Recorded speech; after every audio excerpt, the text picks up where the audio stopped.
are tracking backlash against the president's big, beautiful bill. A proposal to sell off millions of acres of private land is removed from the legislation after bipartisan pushback. So let's dive more into this. Your reporter Hunter Sowers has been tracking this. She's here with why it was removed and what could happen next in this bill debate, Hunter. Yeah, we're going to get a little inside baseball here, but it's important to understand just the process of how we got to this point. It was last night that the Senate parliamentarian, which acts as a sort of referee during this legislative process, ruled the move to sell off protected lands actually violated the rules of what can be included in a reconciliation bill. So that's what we're talking about here. While today is considered a win for wildlife activists, they say this fight is far from over. It's a legislative process known as the bird bath, and it just washed away plans for a major U.S. land sell-off. You know, today is a win for sure. Activists like Kate Gretzinger are celebrating. For now, we're not out of the woods, no pun intended. The president's big, beautiful bill included selling millions of acres of federal land to make room for affordable housing, including spots in Sacramento. We were out there for about 3 hours this morning, and it's a prize. It's really something worth saving. Spots like the Cosumnes River Preserve. You know, this is a Trojan horse. It's a trick.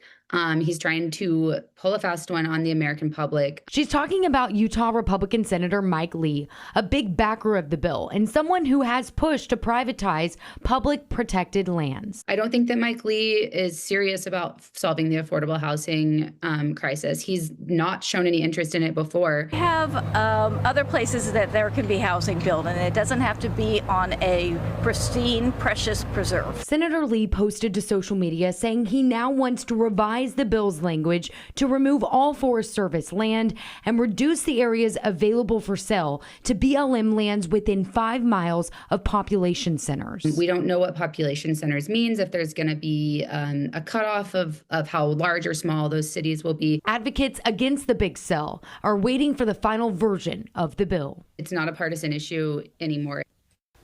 Republicans, as you heard, not partisan, are also speaking out about the sale of these private lands, including Rockland Assemblyman Kevin Kiley. So as recent as today on the House floor, he was warning against trying to pass another version of a land sale in future versions of this bill. So again, you are hearing Utah Senator Lee say he wants to kind of revise the language to include specific, sell-offs there. But it sounds like Kiley is against it across the board. Well, we need the housing, but for some people, it's a full stop when you talk about precious federal land. So balancing act for sure.